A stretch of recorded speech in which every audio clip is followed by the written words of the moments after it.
We'll now hear oral evidence from James Vitali, Head of Political Economy at the Policy Exchange. For this session we have until 2:40. Could the witness please introduce yourself for the record? Yes, and thank you very much for inviting me to give evidence this afternoon. My name is James Vitali.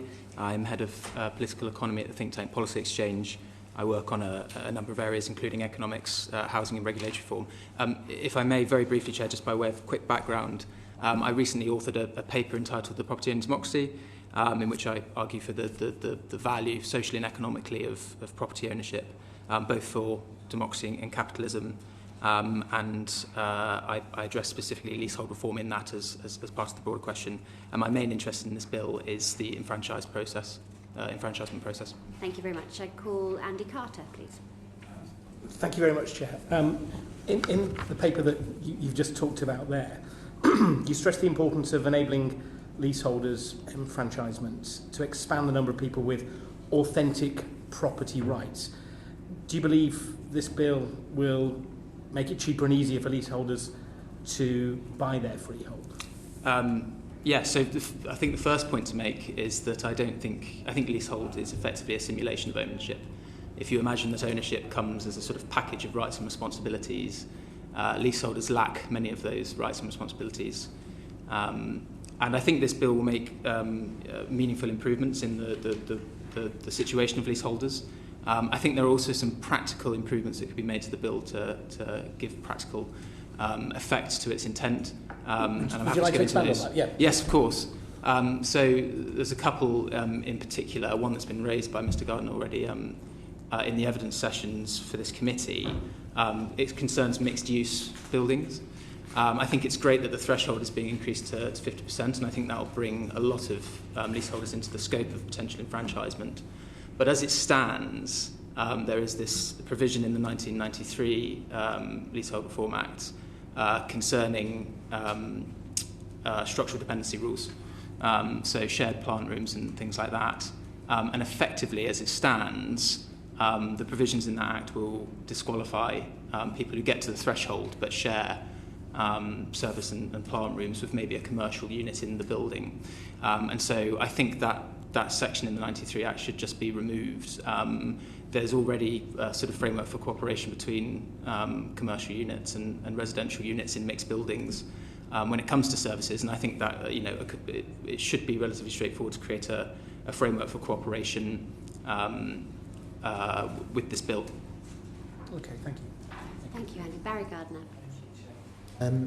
Mr. Vitali, Policy Exchange describes itself as a conservative think tank, and therefore you and I might find ourselves as rather strange bedfellows in this, but I welcome what you said about shared supply of services.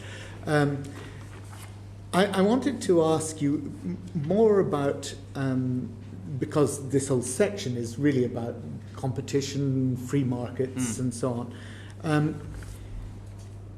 The leasehold system, as a leaseholder, this system has all the hallmarks, would you not agree, of monopolistic practices and market failure.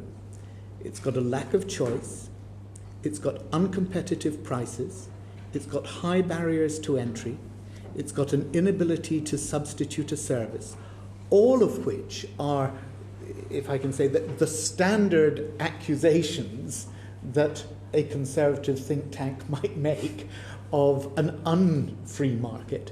And it's against consumer interest, which of course is, and all credit to you, that's what Policy Exchange is supposed to be promoting, a free market and the interest of the consumer. So leasehold itself and the exploitation that we have been discussing over the past few days really is embedded in a non-capitalistic structure, is it not?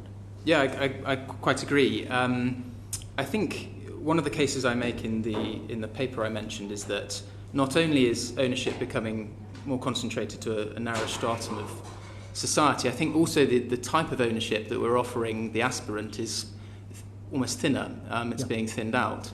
And I think when it comes to leaseholds, you were just listening to the suggestion that maybe this is almost missold to consumers.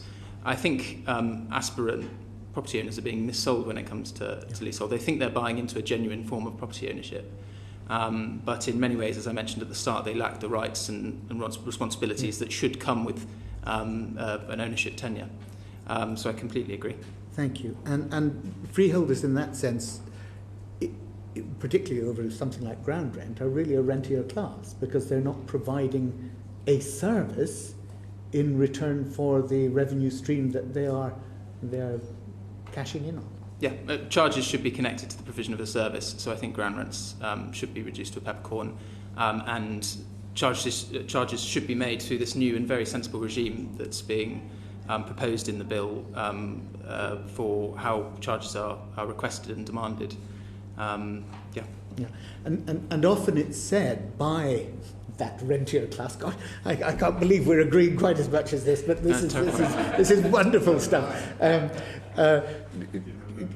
It's often said by them that, well, we do provide a service.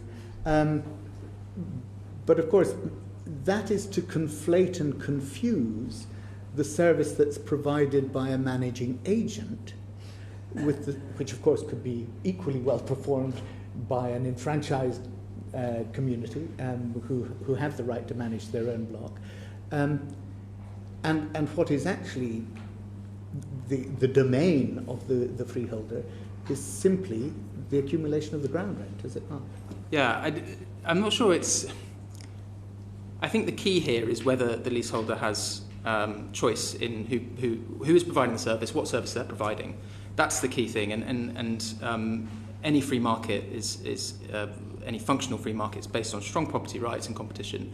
And I think the key here is giving existing leaseholders greater choice on who is managing their building and how it's being maintained, but also to give them the chance to take on those responsibilities themselves increasingly. Thank you very much. In order to preserve both our reputations, I won't say that you agreed with me, and I trust you won't say that I agreed with you. Thank you, Harry. Richard Phillips? Thank you, Dame Caroline. To an attempt to get back onto conservative territory rather than Barry's territory. There are many people who are experts in all these fields about leasehold, but campaigners do have some fantastic people. I'm not that, I don't know that, so allow me some naivety if I pose some questions. Is marriage value a real thing? Is marriage value a real thing? I think a lot of the reforms proposed in this bill are an attempt to reflect better the fact that when the leaseholder purchases a leasehold, that they are acquiring the majority value of the asset. In market terms, sure, I suppose that marriage value is significant and substantive, but as it stands, it seems to me that a leaseholder acquires the majority of the value of an asset when they acquire the leasehold, and then that is slowly eroded, and I think that's wrong. I think that's the thing that's wrong in the process.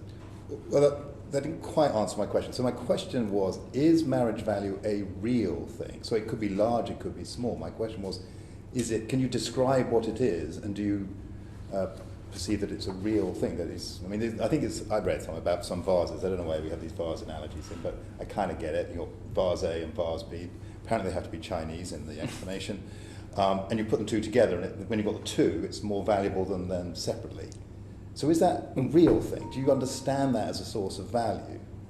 And if you do, let me just read, and if you, to move along, then Caroline, if you do, then can you explain to me the legitimacy of at a stroke transferring 1.2 billion, 1.9 billion of that from one group of people to another, and that not to be described as a windfall gain?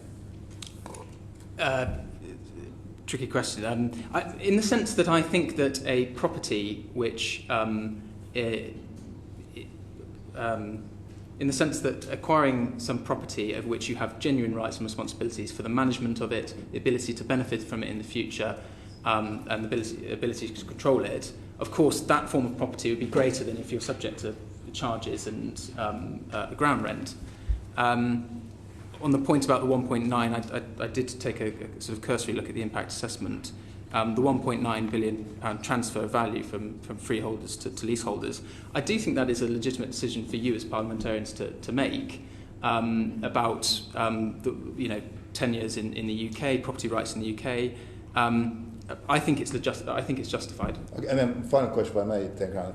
So then the question is, so I know it's not quite at a stroke because it's when they come up.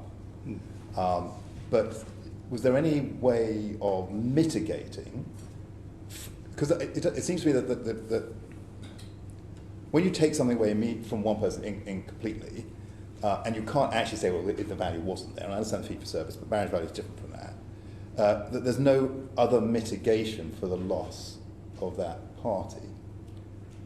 So, and there isn't in the bill. So we can even agree that marriage value needs to go, we're fine with it going from Class A people to Class B of people, but we could then put in some mitigation for those who are having a loss, which would be usual if they hadn't done something that was materially wrong. So what do you think about that? I think that's where the sort of dividing line between you and Mr. Gardner and perhaps you and I, Mr. It's much Gardner. wider than that. Indeed, but here I think there is a balancing act that needs to be struck in this bill between spreading genuine property rights more widely, but also compensating those existing freeholders, because if you seek to diffuse property ownership but in the process undermine or dilute property rights, you're undermining the thing that you're trying to spread more evenly. I quite agree. That is a technical question for the way that you've finessed this bill, but I don't think it is a substantive issue with the desire to give leaseholders greater control and rights over their property. Exactly. Thank you. Thank you. Barry Gardner. On the point of marriage value, Mr. Vitali, let's go back to free market principles.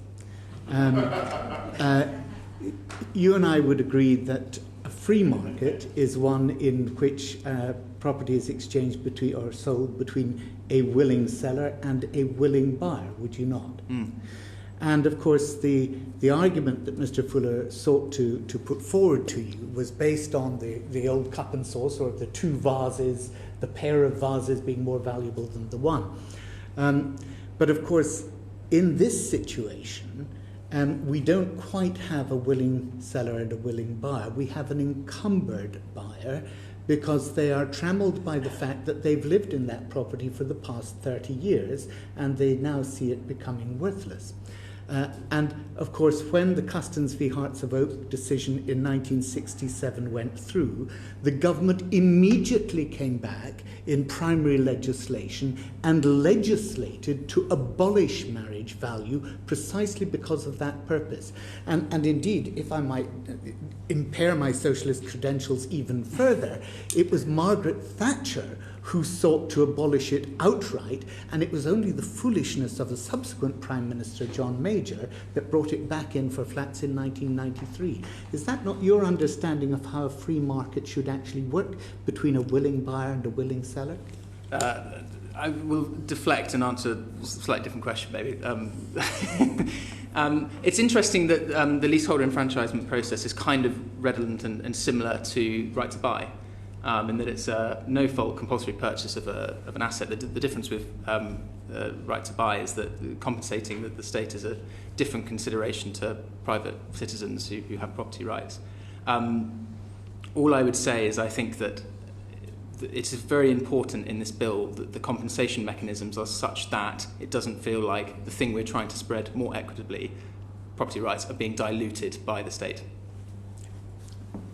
We'll agree on that one. Thank you, Andy Carter. James, we're very fortunate to have you here as somebody that thinks a lot about the property sector. Mm-hmm. I wonder if, just on a much broader scale, we're legislating in one area. Quite often there'll be implications in the broader sector. I wonder if you put any thought to that and you could share any views on perhaps unintended consequences we might need to watch out for elsewhere in the property market. Delighted to, and that's probably the thing I've been thinking the most about in terms of the implications of this bill. One thing I am really worried about, and I understand that there is an intention for a ban on leasehold houses to come forward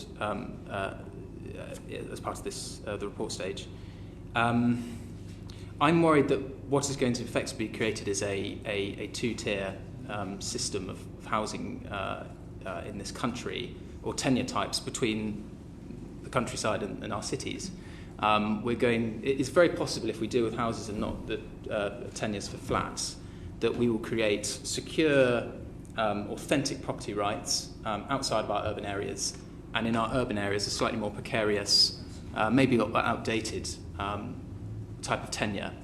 And I think this is, I think as it stands, this has not given, it hasn't been given enough consideration, because it also doesn't conform with the government's wider strategy on housing, which broadly speaking is to densify our urban areas and to increase housing supply in our cities. Now, there are political considerations why they're doing that. It's a lot more deliverable to focus on the densification of cities, but I think there are very good economic reasons for that too. The agglomeration effects of building housing supply in the city are greater than elsewhere. And so we need to incentivise people living in flats in dense cities. And I really do think that if we deal with leaseholders that pertains to houses, not flats, that will work against the government's quite legitimate and justified broader housing strategy. So your solution is deal with houses and flats? I know it seems to me that common hold is broadly out of the scope of this bill now. It would be my gentle encouragement that some incentives were included in this bill for the take-up of common hold. The Law Commission individual who came on Tuesday was saying that it's very complicated and there's lots of unintended consequences that need to be taken into account. But I think some small incentives, like, for example, on mixed use and also the threshold for conversion, those could be introduced, and that might incentivise the take-up of common hold. But before that, I think it should be considered whether new leaseholds come with a share of the freehold. I think that would be a sensible, deliverable addition to this bill, and it would deal with that problem that I've just outlined of a sort of two-tier housing market. Okay, thank you. Thank you very much. Very, very quickly. On mixed use, you made a very good case about the reasons for looking at the shared services previously.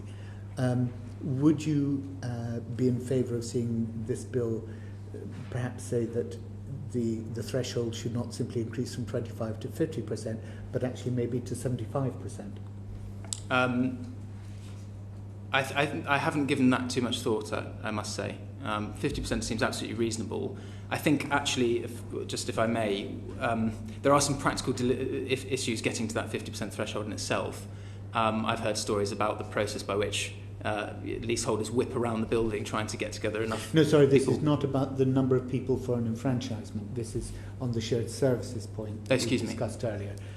So it's whether it should be where the actual commercial element of the building is more than 50%. So it was 25% that was the limit. Now it's being proposed 50%.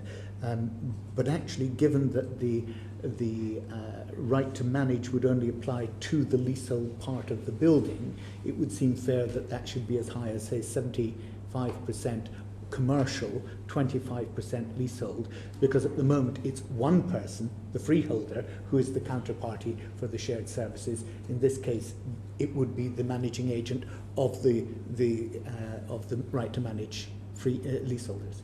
I must say I haven't given that a lot of thought. I do think a 50% increasing to 50% will have a significant effect itself. You may wish to go further. Order. I'm afraid that brings us to the end of the time allotted for the committee to ask questions. Can I thank the witness very much on behalf of the committee, and can we move on to our next panel, please?